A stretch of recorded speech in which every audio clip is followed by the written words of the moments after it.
I'd like to call this meeting of the Lakota Board of Education to order. Jenny, will you please call the roll? Mrs. Casper? Here. Mr. Lovell? Here. Mrs. O'Connor?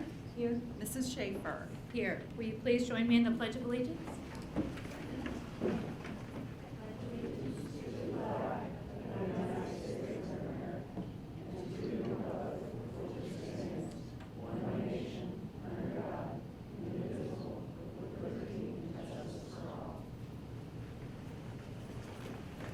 I have a motion to approve the agenda.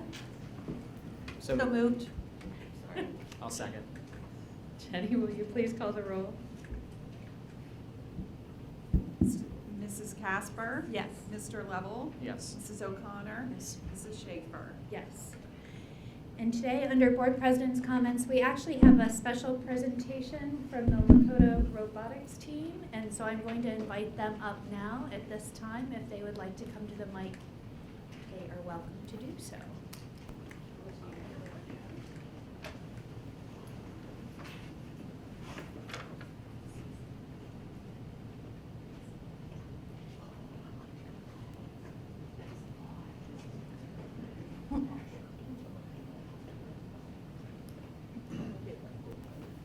Thank you for the opportunity to speak today. We are Lakota Robotics, first team 1038.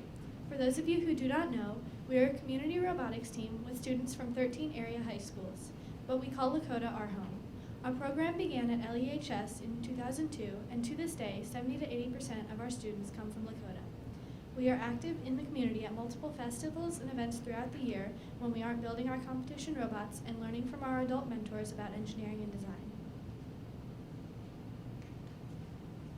This past year, we worked and lived out of the former Lakota Enrollment Center, which we affectionately call the House. Without the House, we would not have been able to continue our program supporting the students of Lakota. In appreciation of this, we would like to present the Lakota Local School District with this thank you plaque that we give out to organizations that support our program.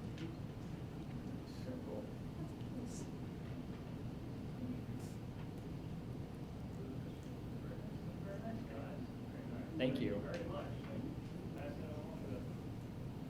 One person that was instrumental in our ability to use the former enrollment center, and as a thank you to the person, we would like to present Mr. Matt Miller with our highest honor, the Campbell Healy Award, Founders Award.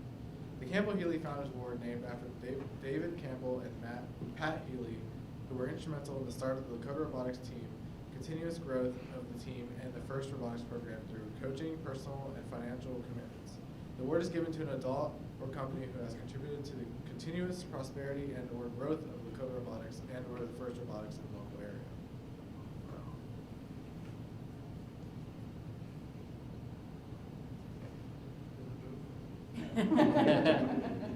Just have these both together. Wow, that's really nice. Thank you all.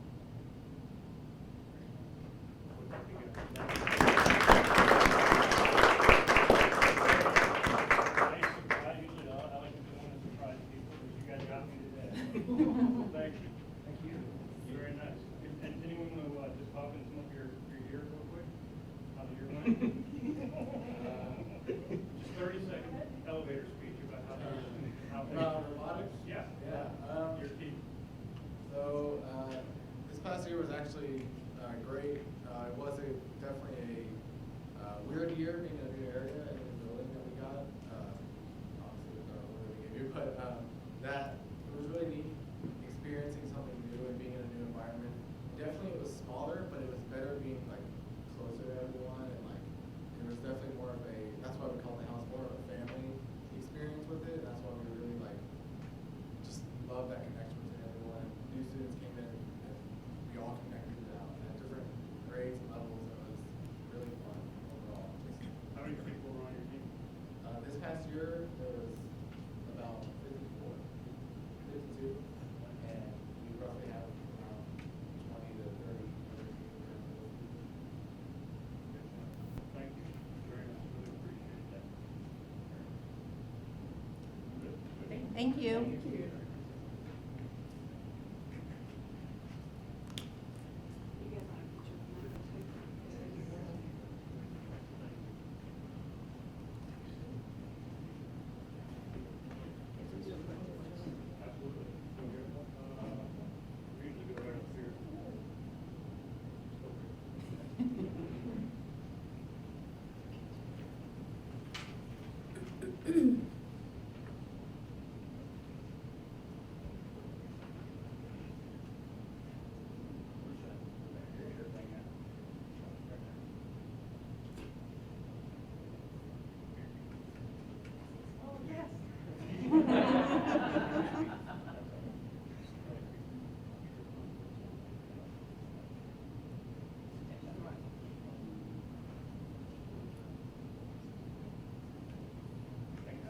Thank you. Thank you. Thank you for coming.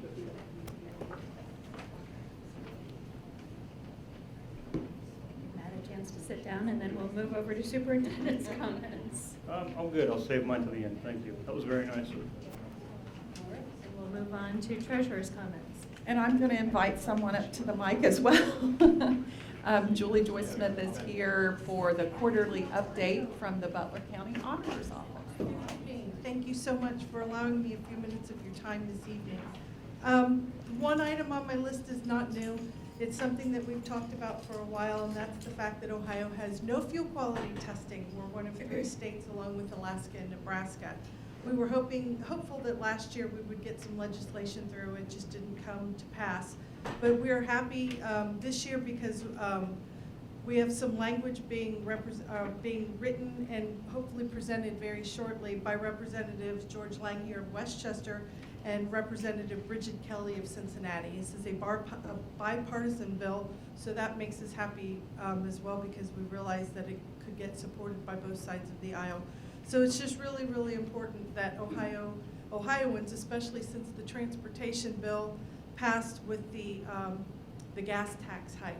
So if we're going to be paying more at the pump, the auditors throughout the state of Ohio would like to be the ability to be able to test for quality at the pump to ensure that the consumers are getting exactly what they pay for.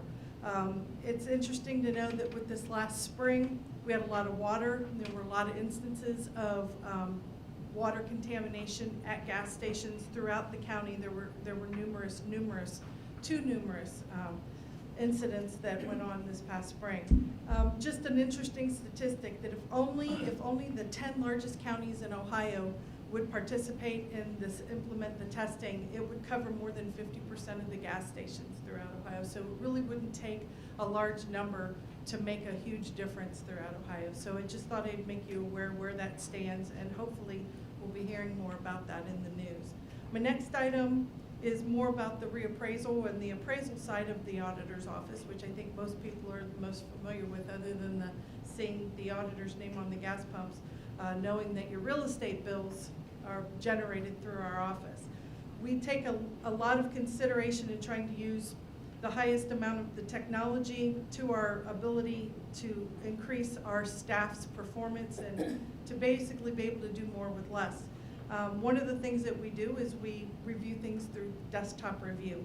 What it means is we fly the county about every year to 18 months to get an aerial view, and a lot of the aerials will provide us with the opportunity to review properties at our desktops, meaning we can pick up decks and miscellaneous outbuildings and things like that without the expense of going out. But with that being said, we do actually have to physically visit properties to pick up new construction, mostly new builds or major additions.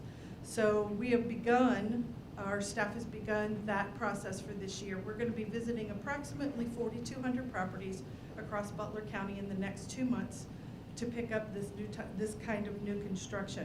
We do reach out to local dispatch and police agencies to let them know what communities we'll be in and when, so that folks are aware of our presence in their neighborhood. So if you see a car in your neighborhood where somebody looks like they're taking photos, our cars are very clearly marked Butler County Auditor. Our staff is clearly marked with shirts and name tags. If you're suspicious or concerned that you see someone in your neighborhood, approach them and they will gladly show you their ID, tell you why they're there and what they're doing. If they're not and their cars aren't marked, that's not us, and you might want to reach out to local law enforcement. It's really important to us that this always coincides with school being out, and we know that children are out in the neighborhoods playing and things. So we're just trying to be as safe as humanly possible so that no one has to be concerned. The other item that we have is on the commercial side of the house. We do send out letters in preparation to our 2020 reval, which is our next physical reevaluation of all the properties in Butler County. This income and expense verification letter that has been sent to commercial and industrial properties seeks to get information that helps us more properly appraise the commercial structures, and it would be lease information, rents, construction costs, things of that nature. And then the final item that I have that's under the reappraisal side of my presentation is we have begun gathering as much information from local zoning departments and mostly municipal building departments. What we're trying to obtain before we go out are permits, blueprints, and inspection dates. This allows us to pick up the data more efficiently, more accurately. What does that mean to you as a school board sitting there? When we are more efficient and more consistent with our valuations, we have less appeals. And when we have less appeals, you have a more consistent revenue stream. And that's ultimately what we're trying to do, is fairly and conservatively appraise the properties for the behalf of the taxpayers, and that we can ensure your revenue stream. And what we don't like are large number of appeals or appeals to the Board of Tax Appeals or to Common Pleas. So over the past several years, we have taken our appraisal process in-house, meaning we are no longer contracting with other companies to do that piece of our legwork for us, which is still pretty standard throughout Ohio to farm that out. We do not. We do it in-house, and what we have seen are a drastically low number of appeals against the valuation. I can remember just in my time in the auditor's office during the reappraisal year, it would not be uncommon to have 2,400 appeals in a given year. I think this year, in the second year of our reappraisal cycle, we have maybe 200. So this is an extremely low number. We're very proud of that, and we do think that it means that our valuations are more consistent, more accurate, and potentially more conservative. So that's why I bring these items up, just so you know from the school board and your revenue stream, we know you're dependent on those dollars. We want you to know that we're doing everything within our power to be as consistent as we can for you and your constituents. And then finally, I always give a shout out to our homestead program. We're always looking to find residents of Butler County who are not aware that homestead exists, which is a credit for anyone who is a senior citizen who owns their own home, and it is their primary residence. You can be a senior citizen, 65 or older, or if you're younger but are permanently disabled, you can qualify. Here in Lakota, a standard homestead, a person being granted homestead would save probably $500 to $600 on their bill annually. And if you're a very special group of disabled veterans, it's more like $1,000 to $1,200 annually. The elusive group is the disabled veterans. We're not reaching those numbers like we would like. So I always try to tag on homestead. Used to be that you could only apply for homestead up to the 31st of June, but the state of Ohio did away with that, and we can now accept applications all year long. So again, we're just always trying to put that information out there for anyone who's interested. If you happen to know someone, have a person in your family that you think might qualify, you can look at our website. We have a very easy to use search program, and on the main profile page towards the bottom, it'll tell you homestead, yes or no. And if it says no and you think that's wrong, then call our office and we'll be happy to either get you the form or look up that information for you. So barring any questions from you all this evening, I again thank you for your time. Thank you, Julie. Thanks, Julie. Anything else, Jennifer? All right, and with that, we'll move to our student spotlight. Good evening. So it was a regular lunch period during the beginning, early part of May, when a Cherokee Elementary School student, he was a 5th grader named Braden Robinson, noticed that a fellow student was choking. He did not waste any time, and he jumped up and ran to Miss Donna, who is one of Cherokee's evening custodians, who just happened to be covering the day shift. Well, thanks to Miss Donna jumping into action, the student is fine. She performed the Heimlich maneuver on him, and he is perfectly fine, returned to school the next day. So while Braden is on vacation and is unable to attend this evening, I do want to introduce Donna Brown.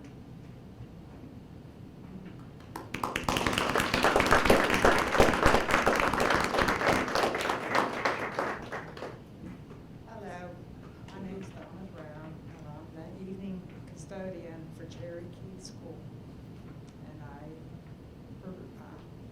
was there at the right moment and at the right time to save this little boy's life. And I would do it again for everybody that would be in need of the Heimlich removal. So thank you so much for giving me this opportunity to thank you guys for thanking me. And like I said, I would do it over again. And I was just glad to be there for him.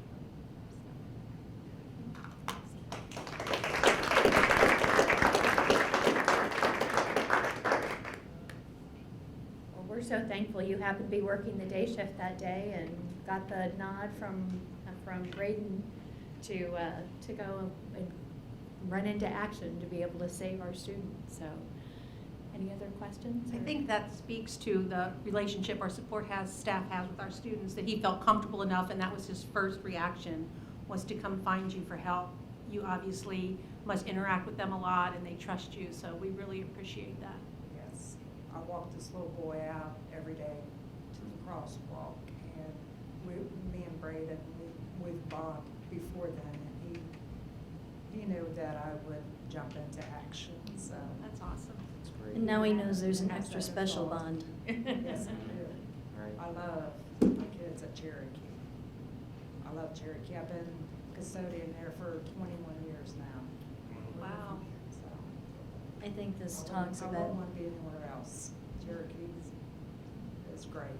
our custodians, our front office staff, our school nurses, our lunchroom aides, the fact that all of you make such a difference with our kids. Thank you. Thank you so much. All right, if you'd like to join us up front, we'd love to take a photo with you, please.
We're thankful you were there.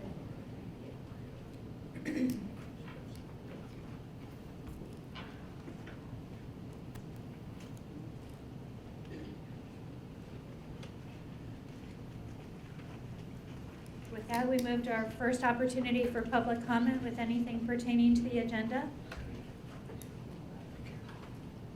Seeing no one, we'll move to our administrative report on redesigning the high school experience.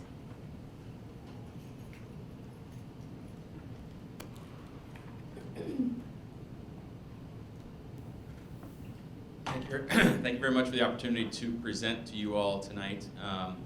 We've been here a couple of times throughout the course of the school year to update you on our sort of plans on redesigning what the high school experience looks like and make sure that all of our students are future ready for their personalized futures ahead of them. And there are a couple of specific initiatives I want to make sure that we addressed as we go through this. The first of these is our Portrait of a Lakota Graduate. We've spent the better part of this year engaging our community in conversation about what the Portrait of a Lakota Graduate should look like. We talked about the skills that were necessary, the attributes and characteristics that were necessary for all of our students to be successful in their futures. We've engaged hundreds of students and staff members, community members, business owners, people from random parts of our community to all talk about what that looks like. In fact, over the past couple of weeks, we've held 2 focus groups, pretty intense focus groups with some elected officials, business owners, other community members, which were very successful. And last week, we had a community conversation with the Chamber of Commerce that had well over 50 people attending, students, staff members, again, elected officials, people from this room. It was a really great experience to kind of get a lot of voices into that conversation, which was really successful. What we hope this does is provides us with a North Star that sort of guides us in our future of planning out programming, not only at the high school, but then backfilling that in with the junior high school and elementary experiences as well. Our work over the summer is to take this and to figure out, okay, what does it look like to be able to come up with a 3-year plan or a 5-year plan for us and our programming moving forward? What does it mean for our instruction? What does it mean for our assessment? Our kinds of internships that we offer for students? what are the skills that we find are necessary. The great thing about this process is that over and over and over again, we heard the same themes coming up from a variety of different voices that were saying, these are the kind of skills that we want. We've presented sort of a first draft and a second draft to you to kind of visualize that. We've put together something that's a little more visual. I think some of the feedback you gave to us was that it felt a little wordy at first, so tried to do something that had a little more visual aspect to it. Betsy and her team have done a fantastic job of kind of fleshing that out. We'll continue to do that. And that will lead into next year. We'll have a rollout in the fall, the first few weeks of school. And we will have it'll be rolled out with our staff and with our families through our PR department. And then we'll also start building out what those assessments of that look like. When we talk about the graduation requirements from the state of Ohio, a lot of that is falling right in line with some of the work that we're looking at in terms of like capstone experiences and internships for students. So we're really excited about that and excited for that to get going forward in the fall. The next piece I wanted to bring up was our key point, our first point of our strategic plan, which is we are personalized.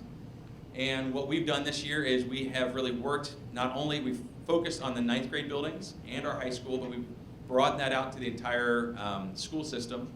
And we've really looked at how do we talk about personalized learning. And what does that mean for us? We've spent a lot of time in depth with all of our teachers, especially at the freshman level, to give us a good ecosystem of what that looks like. And it's really, like we tell people, it's not doing one more thing, it's doing our thing really, really well. And focusing in on that, kind of having a different lens about what that looks like. A couple pieces, we'll come back to that on-point score in the next slide, but a couple pieces we've had to support that. Some members of our team came to me midway through the year and said, you know what, if we're going to lead this, it can't just come from the curriculum department. It's got to be led through the buildings, and our principals really have to have an instructional leadership position in this. And we really want to empower them to be able to do that work. And so we redesigned all of our principals meetings with Mr. Vogelman and said for the second half of the year and into next year, we really want to train up our principals to really be able to lead all of those instructional conversations as much as possible, and really gave them the time to dig into that and become the experts in what they wanted to, which has really been fantastic on our end. We've already seen a shift in them kind of bringing that back to us and wanting to take a leadership on a district level, on an instructional level, which is great. The other part of that is then having that leadership perspective even roll down to department chairs in our Lakota Next group that did some work this past year, really defining that and giving them instructional leadership. Sometimes department chairs end up being relegated to roles of materials managers and finalizing schedule and those kind of things, and they really want to be instructional leaders. They're the best, they should be the best teachers in their departments, in their grade levels, and they want to take on that role. And so we've really talked about reinvesting in them and had them reapply for those jobs with a new added focus on being instructional leaders within their departments, which is really great. The great part is this rolls into next year, and we've empowered all of our teachers to take a pathway along personalized learning. We've defined 4 pathways of instruction that are all personalized, that we are dedicating our professional development days to next year solely along those lines. And what we hear from teachers all the time is, we always hit something and then you go away from it. Well, we're going to keep hitting that same theme with them, giving them a chance to practice and learn and do and lead all the way throughout their school year. So we've been excited about that as we're planning out next year's work for all of our teachers. That on-point score that's at the top, the group that we've worked with throughout the course of the school year has designed this report to kind of give us a benchmark of where we are and where we're headed. The score on the fall on the left was brought forth by surveys with 260 people at our 9 through 12 buildings. And so they surveyed every single teacher and every single leader in the buildings, and they got a sense of where we are in terms of their sense of our personalized learning. It's kind of hard to see some of the details up there, but what I would say is that that dotted line in the middle is where they would say is the benchmark for schools who are beginning on this process. They've worked with hundreds of districts across the country, and all of the partners they've worked with, they said that dotted line is about where the benchmark is for beginning schools. Obviously, we were a little below in strategy and communication, a little below in support in a couple of other areas. They came back and surveyed those same folks, the exact same people in the spring, and again, the dotted line is the areas for the benchmark for the spring of that first year of work, And as you can see, we're well above that, except for that one spot in support that we'll fix.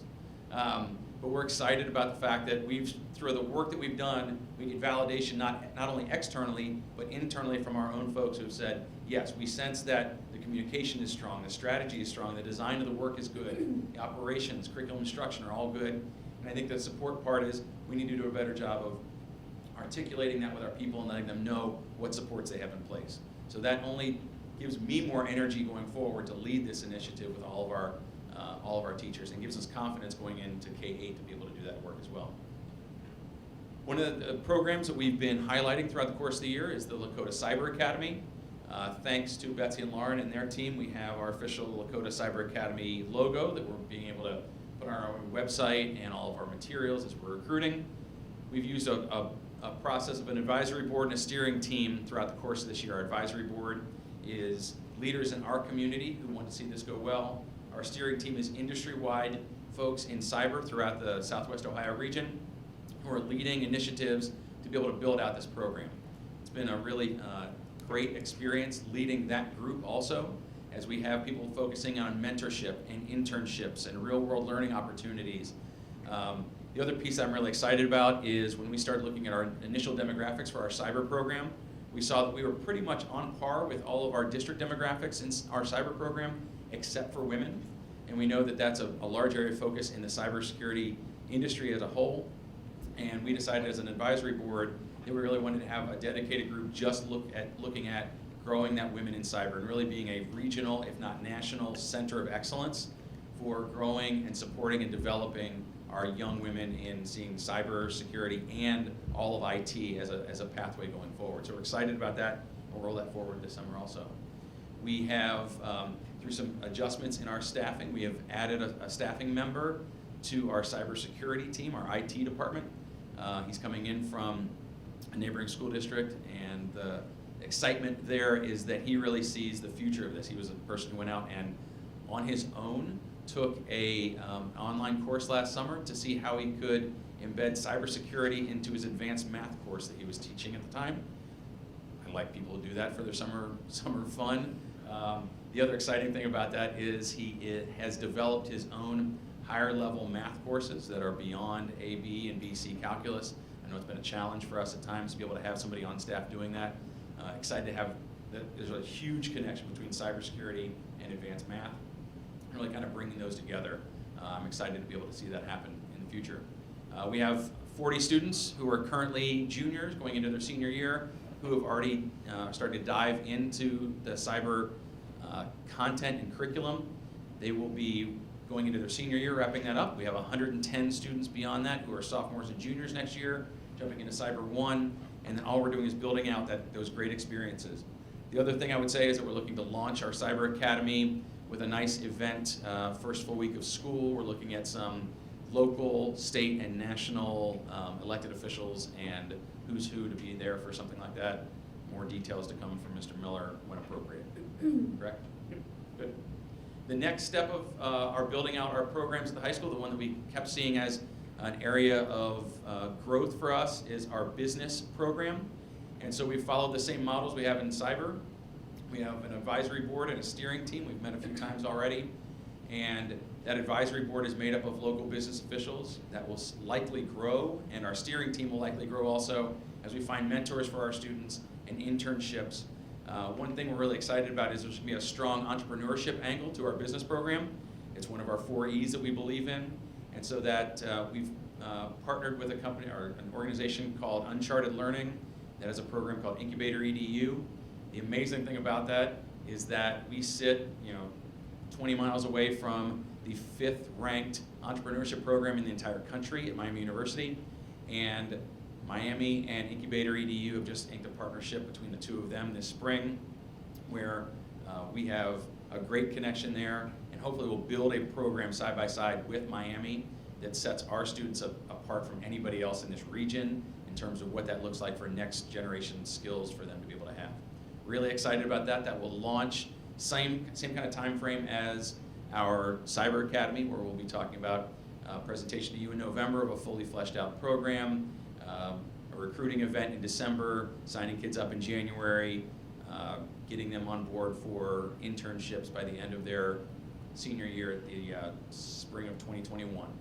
So excited about that, and more details to come on that as we get that fleshed out. One other piece of our high school experience is our real-world learning. You should have a summary of the year from our strategic partnership coordinator, Katie Bauer.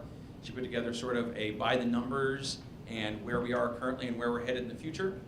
And we're really excited about that. We've grown the program from 20 partners out to over 230, which is great. Many of you were able to attend the strategic partnership thank you breakfast that we held at the end of the year. Heard from some of our students who've gone through some internship programs at our schools, and just fantastic. We've also been part of the Real World Learning Challenge Collaborative through Digital Promise and the League of Innovative Schools, and that group has brought forth, we are really building out a whole infrastructure of how to do this. This roadmap that you see in the lower right up here is really part of an online presence that we've helped develop with 5 other school districts across the country to be able to support real world learning. And what that looks like from a teacher perspective, it's one thing that's nice to say, I want a business partner to come in my classroom. I don't even know where to start with all that, how to make that happen, how do I tie that to standards, what do I do? And this builds all of those things out. We're able to present that to all of our teachers, and the beta of that comes out in August, which we're excited to be able to present to all of our teachers. We've also started with Mrs. Bauer to talk through what a real world learning scope and sequence looks like that's tied to our Portrait of a Graduate. So how can we take students at the end of their 8th grade year when we've decided, they've started to decide who they are and what they're interested in. How do we introduce that to them in 9th grade year? How do we bring in partners in sophomore year, whether it's speaker series or whether it's real world opportunities in school or 4E days, things like that, tied into job shadowing their junior year and real internships. Most likely, most of them who would love to have paid internships by the end of their senior year. How does that senior year really start to look different over time? Where if students have time available in their day, they're able to do that kind of real world learning within the school day instead of outside of that all the time. Again, all that is growing that out. Challenge has been made, 1,300 internships, and we're on our pathway to getting there. A lot of groundwork was made this year, so we're excited about that. Which brings up to a couple of other things. I want to make sure that we're on, and while I have the audience, make sure we talk about other issues that are out there. We had a redesign of our master schedule at the high schools this year. And we had 1/3 of our students who chose to take 7 bells in their day with an opportunity to take extra classes. We're currently in the process of taking all those course requests and teachers that are available and putting those together in a master schedule. We don't have that yet, but we'll have those for our students in early August. We're excited about what that opportunity is. That will not come without any sort of bumps in the road. There will be hiccups and things that will happen, but we're excited about the expanded opportunities for our students. You may have read on the news or seen on Fox News, one of our neighboring districts jumped down the pathway of getting rid of valedictorian and salutatorian rankings and looking at all those things. It's probably worth a conversation. I'd like to probably do that in a more measured maybe and less visible sort of way, but I think it's worth a conversation to talk about as we talk about real world learning and a Portrait of a Graduate. How do things like class rank and the top 25 and the valedictorian, salutatorian honors, which are just fantastic for those students, how do those fit into where we're headed in the future? I don't have those answers, and we lean on the community to be able to kind of guide us in those, and the Board of Education, obviously. I think it's worth a conversation as we're there to look at what that means and how we validate the students who work incredibly hard in our schools, and is that the measure that still rings true, or does it look a little different in the future? Good topic of conversation. Good smirking. The high school, the state of Ohio has updated their graduation options. We have those now, which is great because last year we had those in January for our graduating seniors. We just got those about 2 weeks ago, maybe a week and a half. And so we're starting to dig into that. There is a heavy emphasis, as I said before, about capstones. We currently have some capstone projects that are alternates to pathways to graduation. They're expanding that. We just need to be able to fit our vision into that. And be able to not have any of our kids get hurt in the process. That's always the goal. We do a fantastic job educating our kids, and we do not want to have that marred at all by anything that happens on the state level. I did want to mention some work that we've done with Butler Tech. I've given you sort of a high-level overview of our work forward with Butler Tech. I think we're doing a better job of being clear about what is a Lakota program and Butler Tech options, and being clear with our parents as they start to find options for their kids. One thing we hear a lot of times is, I'd love for my kids to be able to do a part-time Butler Tech option. And so a lot of that's dependent on them and their staffing and openings, but we've had an opportunity this year to do a pilot for next year. We have a few kids who this is an option for, where they would attend Butler Tech in the morning, and then come back to school for their core classes in the afternoon.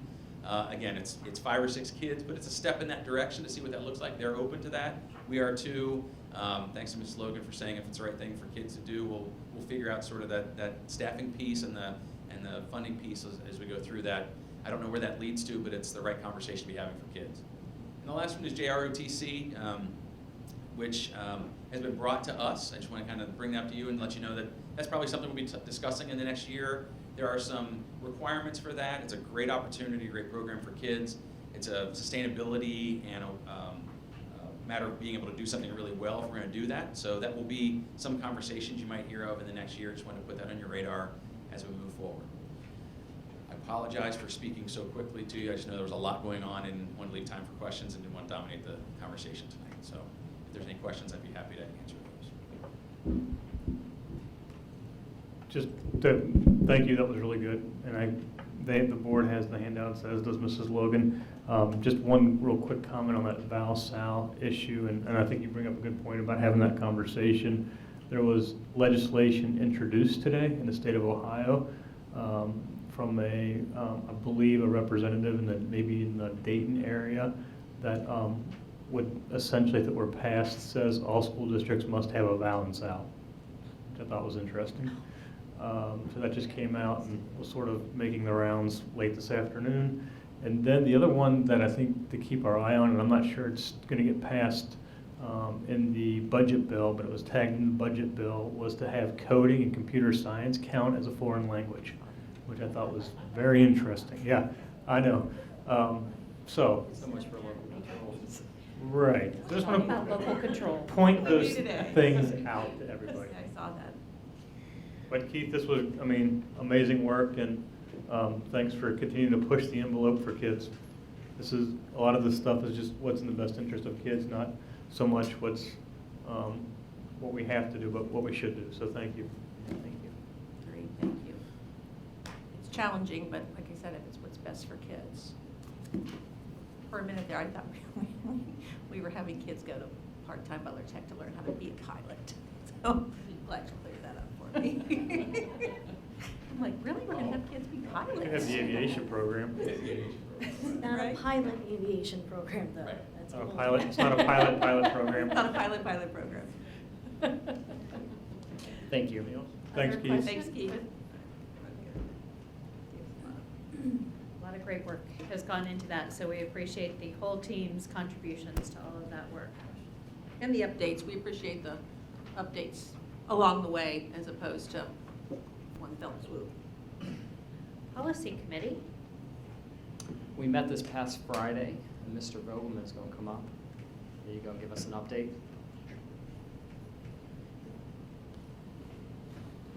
We met on Friday. We discussed 6 policies that are our own policies, none of which are ready tonight. They will come to you at the next board meeting when Jenny does her financials, and hope that that will count as a first read so that the board meeting in July could be the second read. That way we head into August with hopefully all of our policies and guidelines updated to where they should be. No major changes, some language change. The only other thing is there are some second reads tonight for you to go ahead and approve those as well. No other updates that I'm aware of are coming down the pike. I know Jenny has a couple that she's working on. I know there's some questions about a couple tonight that may have some discussion later. I'm here to answer those as well, but we're rolling in the world of policy. Thank you. Thanks, Rob. All right. Community engagement.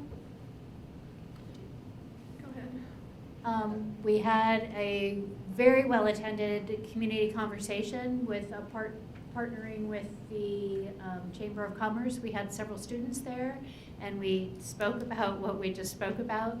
And so we appreciate that partnership, and had very meaningful conversation. We are on hiatus now for the summer, so we will be starting the community conversations up again in the fall. So, And we met as a committee just to start to talk about next year. No decisions were made, just an outline. so that's it. Butler Tech? Butler Tech's next meeting will be Tuesday, the 18th. From our last meeting, we continue to have work happening, growing and revamping things. So the mechatronics lab is being revamped, reconstruction of the cosmetology lab, building the aviation hangar at Middletown Airport, and you'll begin to see work on the big Lego building on 75. The bioscience building is going to be expanding vertically with another floor, and that will be helpful for both adult ed and for our secondary students. They're also in process on a new contract with our teaching staff, but I don't think that's been approved as of yet. I wanted to note a couple of our students that have been involved in the Career Technical Student Associations that have done really well, particularly with Skills USA state competitions that were back in April. We had 2 Lakota seniors from West and 1 from East that took first place in broadcast news, which was great, and also had a student that took 3rd place in art show from Lakota East, and a student that took 1st place in firefighting, also from Lakota East. So our kids are doing a great job in terms of how they're representing us across the state. Anything else? That's it for Butler Tech. All right. Finance and Business Advisory Committee? Jenny? We did have a meeting. We did. 2 weeks Met ago? on May 24th. We reviewed the 5-year forecast, as well as we began discussions of our evaluation complaint process and looking for options on how to do that in a different, more business-friendly, community way. So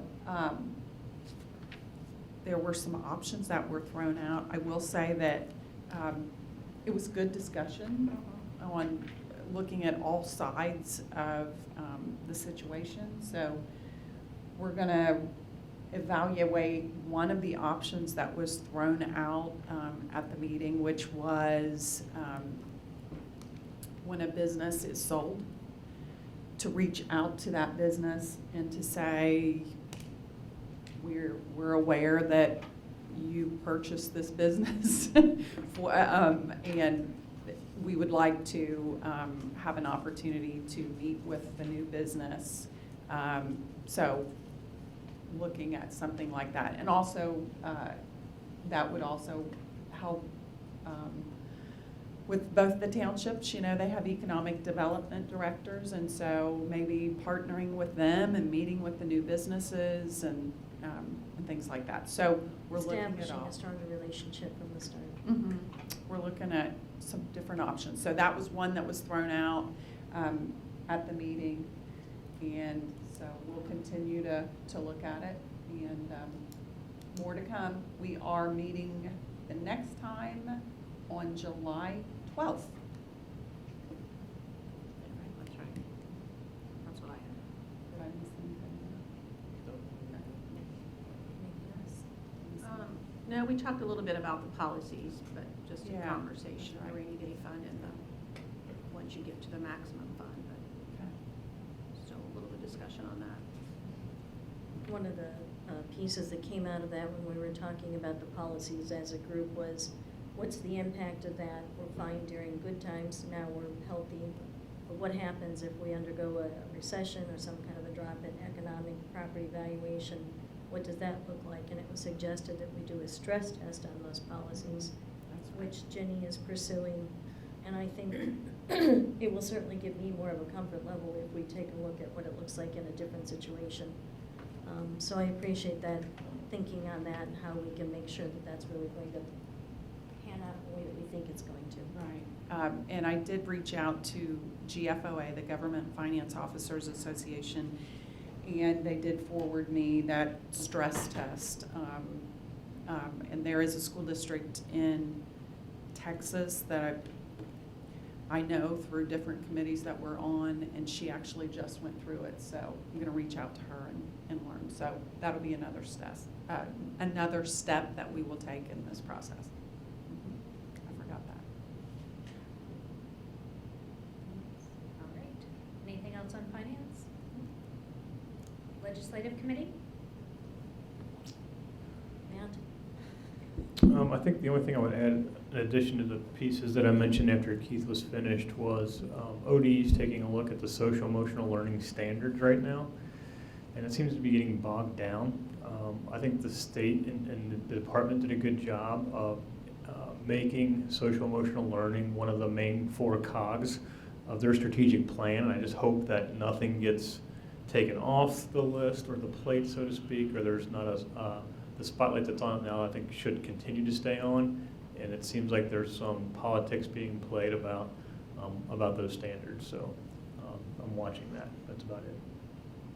Jenny? Well, we're waiting to see what the Senate's version is going to be as far as the budget goes.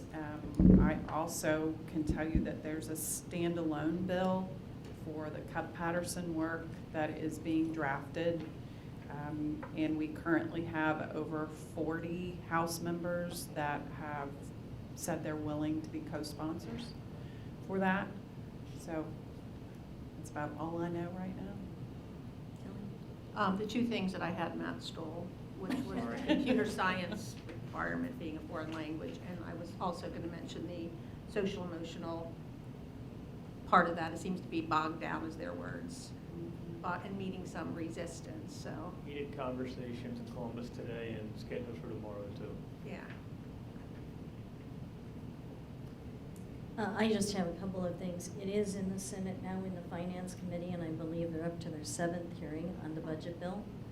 And interestingly enough, some of the things that I looked at in terms of the media reports were that taxes and school funding were the issues on both sides, which is nice to hear. It doesn't mean there's going to be a meeting of the minds, but those are driving both sides. And there's some separate legislation coming out specifically toward if the Cup-Patterson formula doesn't come into play. Some legislation coming out about school districts facing funding caps that they're trying to deal with fast-growing districts. I don't know that that's going to impact us at this point in time, but nice to see that they're paying attention. And then one final piece was that the Ohio Department of Education and Mental Health and Addiction Services, 2 different departments, have worked together asking questions about what K through 12 districts are doing on drug prevention. And I'm pleased to say and want to commend Lori Brown and the Sense team on the good work that's happened there to make sure that we have those strategies in place for the next school year across our grade band levels. So there's good stuff happening there. That's all we have on legislation for now. Stay tuned. Question on Cup-Patterson. Do we have any local representatives who've signed on for support of that? I will look at the list, but I believe there are some local folks who have signed on, but I can get you the list. Yeah. Thank you. Facilities Committee? We don't have any updates at this point. All right. And Safety Committee? Kelly, do you want to do the report on that? We met. Sure. Or Rob, do you want to do the report out on what was Yeah, I discussed thought Rob with said Chris? we weren't going to say anything we shouldn't have. Yeah, that's right, I'm sorry. My bad. We had our quarterly district safety meeting, which we had people from Westchester Police Department, from Liberty Township Police Department, Fire EMS as well, doing our end of the year wrap up, talking about next week we have a Butler County countywide full scale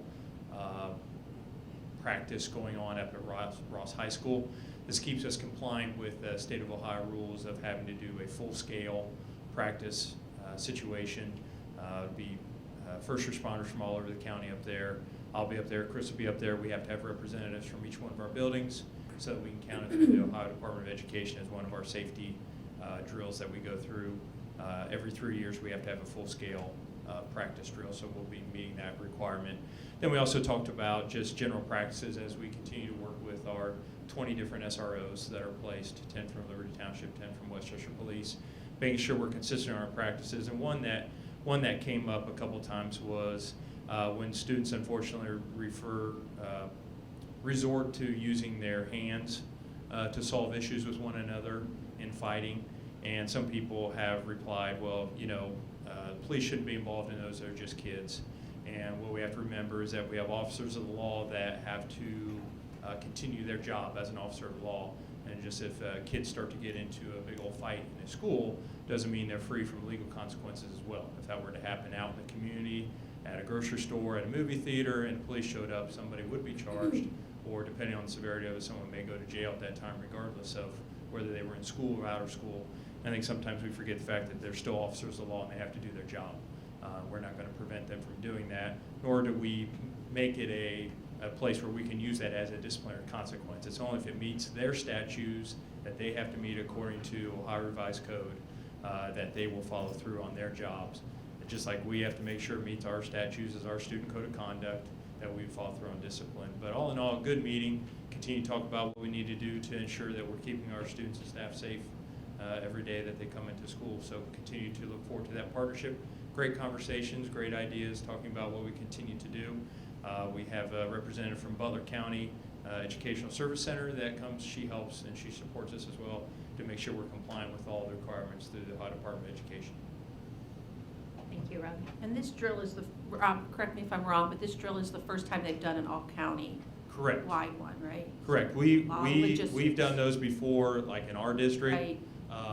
But this is including everybody for the entire county. That way, all of the county agencies will be involved, and they're expecting several hundred people up there. And even if we can't have a building representative, we have to inform building representatives to be on call by phone, so that we go through the practice of what we have to do, so that we can all count that as a safety drill that we're all participating in. Should be pretty big. They've actually asked us to limit it to the numbers because they're expecting close to 1,000 people to be there. Yeah, it's a pretty big undertaking and to coordinate that. Yeah, and that is great work by the ESC who's helping organize that to keep us all compliant. And then plus what it does is it familiarizes us with all of our county agencies. So we're all working together. So if something were to happen, we've already established a relationship. We know who the people are, and we've been working together with them. Yeah. The Journal News had an article about the test that was coming up.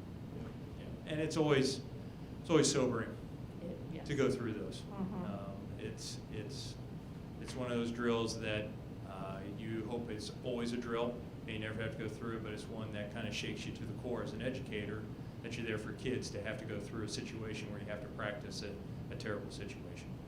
Well, one of the recent county tests was a chemical spill, and it Yes. wasn't like 2 weeks after that there was a chemical spill on the highway, so it was very timely. It is, and that's what's interesting about having those people to the table from their lens, talking about, well, 129 is one of the heaviest traveled vehicle routes that are hazardous materials. And we're going, oh, okay, that's only right through the middle of our district. It gets you thinking about all those things that you should be prepared for. So it's always great conversations and always gives us that different lens and turns the light switch on and makes it go, oh, that's something else we need to be aware of. So it just makes us better. Thank you. Thanks, Rob.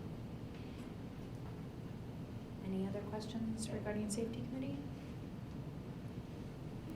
Come to treasurer's recommendations, approval of minutes. Do I have a motion to approve? So moved. Second? Second. Any discussion? Jenny, will you please call the roll? Mr. Lovell, Yes. Mrs. O'Connor, Yes. Mrs. Casper. Yes. Mrs. Schaefer. Yes. Thank you.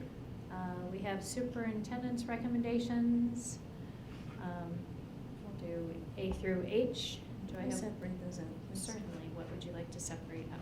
Let's start with A. We'll do approval of personnel items. Do I have a motion for personnel? So moved. Second. Any discussion? I would like to request, based on our conversation, particularly around the 5-year forecast, we at one point had total FTE changes at the bottom of those reports, and I think that would be really helpful just to say these are reallocations or replacements, these are new positions, and just to help us understand that on an ongoing level. Sure. Thank you. I'd also like to say we have a couple of people who have been excellent educators within the district that we will miss that are on the personnel items for resignations. So, but I also saw some additions that will be great additions for our students.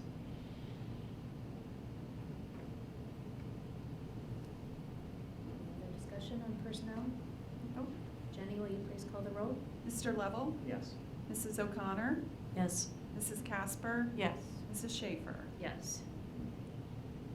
Do I have a motion to approve the items B?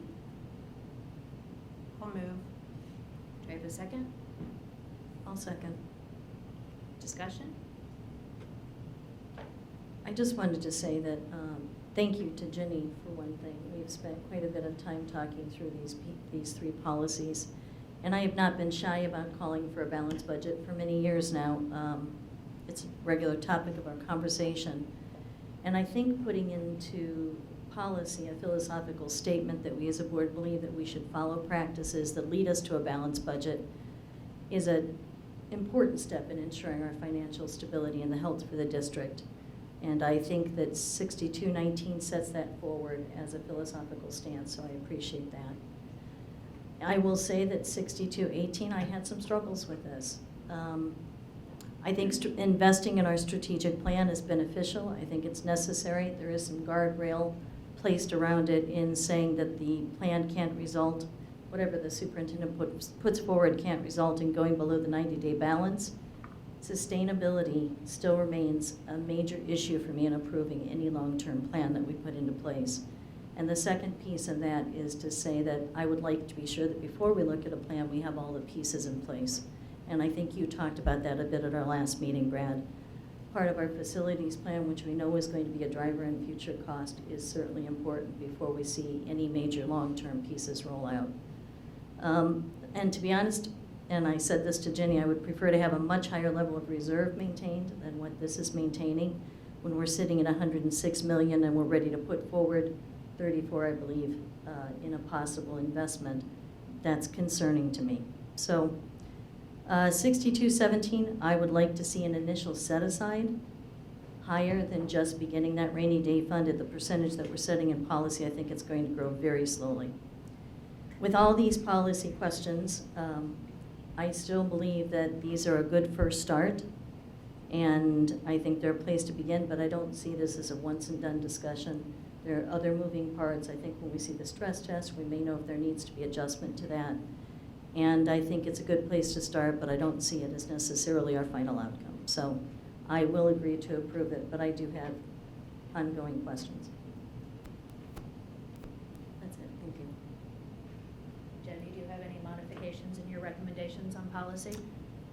No, and Mrs. O'Connor and I mean, when she's had questions, she has asked me, and it is, we have talked about a balanced budget for a while. So I feel good about the three policies and the uniqueness of the one that does tie the strategic plan and the instructional priorities to those expenditures above 150 days.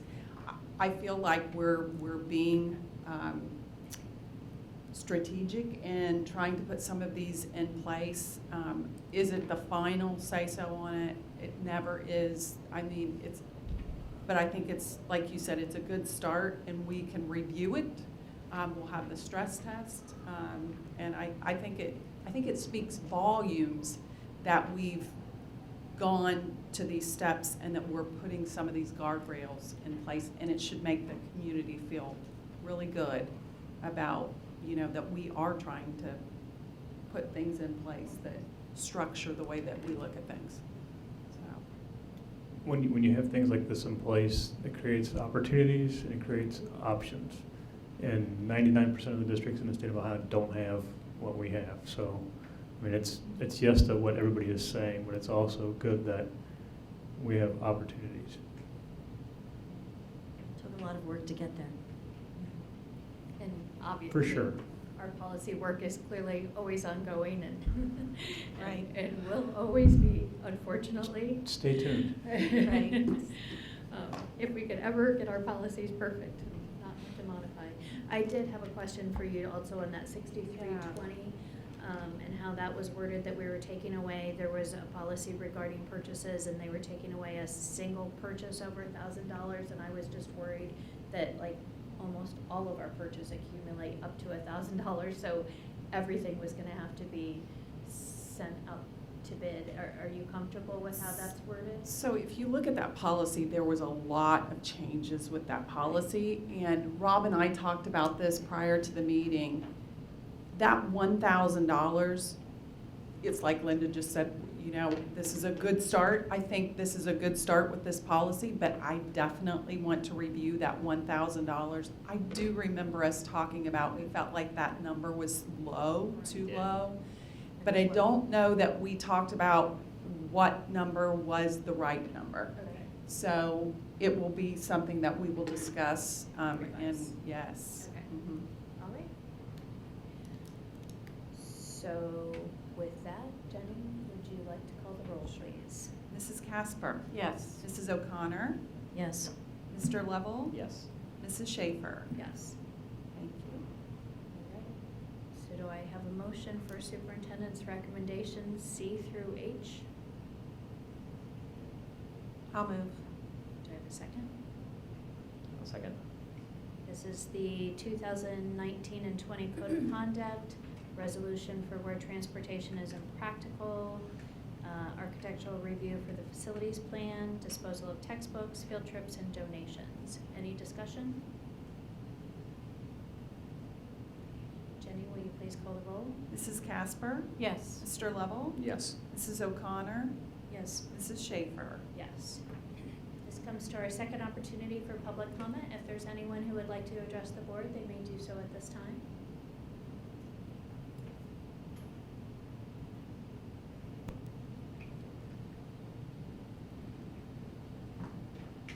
Good evening, everyone.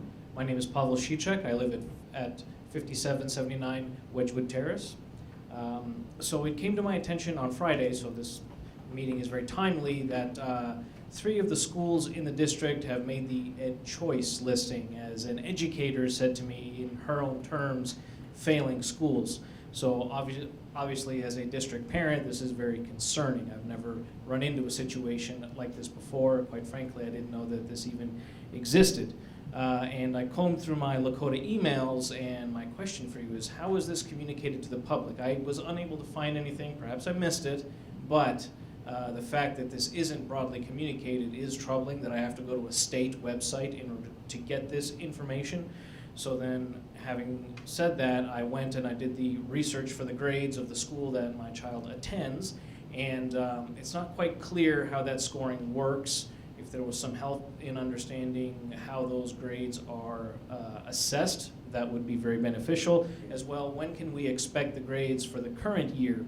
I saw that the scoring was based on 13-14 and 17-18, coming out in 19. So if waiting to April of next year to get the latest score, I find that to be a troubling prospect, to lose another year in a place where I'm not sure that I want to be, since I don't have all the information that I can to make an informed decision.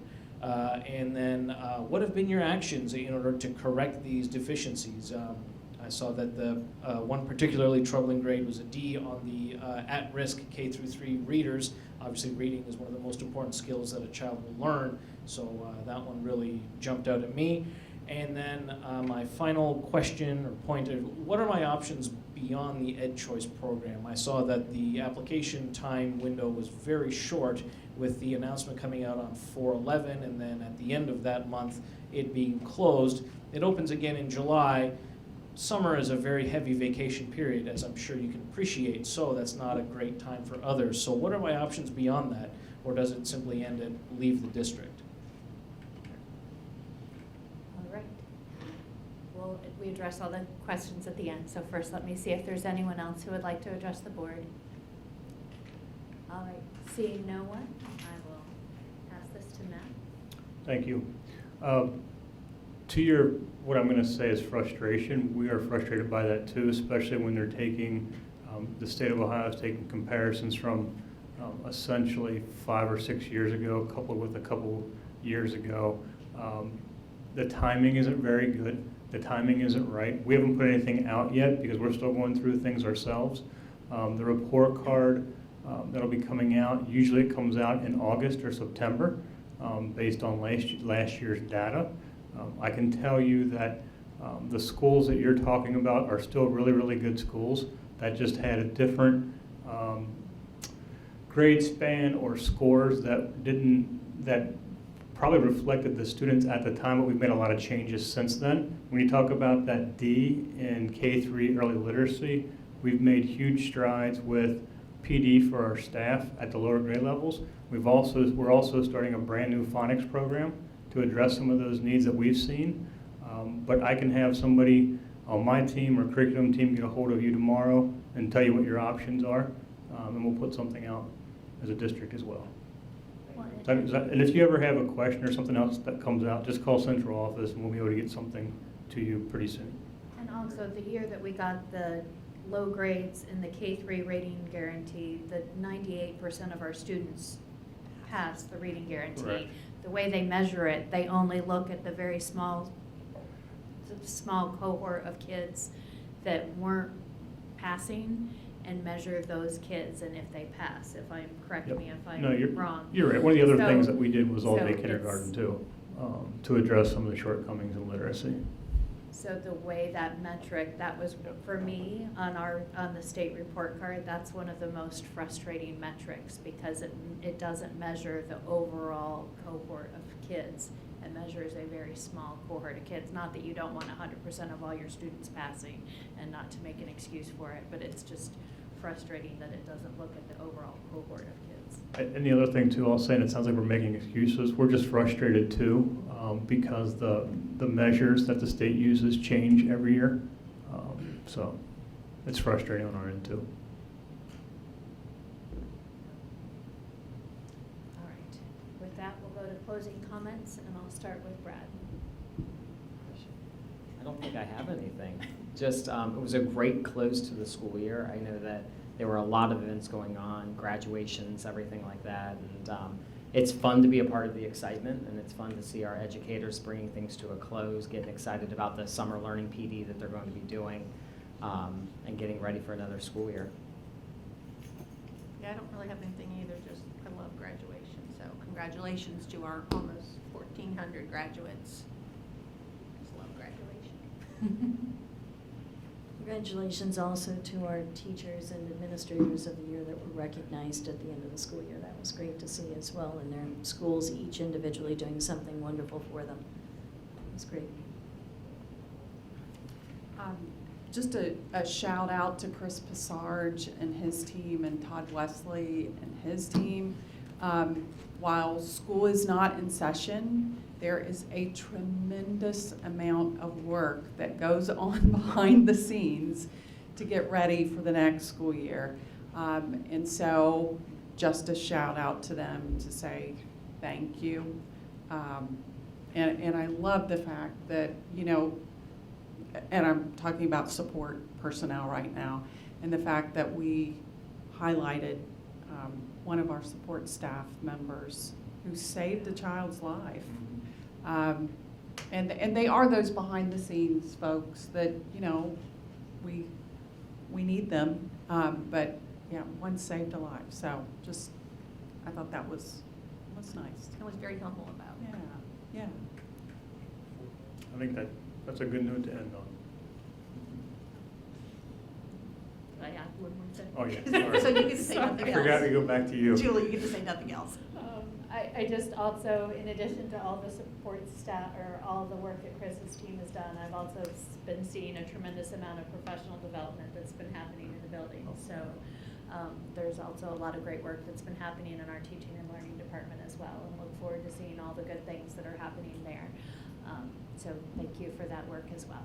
And okay, so now I'm going to jump back in. Oh my gosh. To that point, every Wednesday, we have teachers that are meeting at West in the Innovation Hub, and the administrators are meeting upstairs, and then there's like a commingling of teachers and administrators every Wednesday. It's pretty impressive to see. So that's all this time. With that, do I have a motion to adjourn? So moved. Second. Jenny, will you please call the roll. Mrs. O'Connor? Yes. Mrs. Casper? Yes. Mr. Lovell? Yes. Mrs. Schaefer? Yes.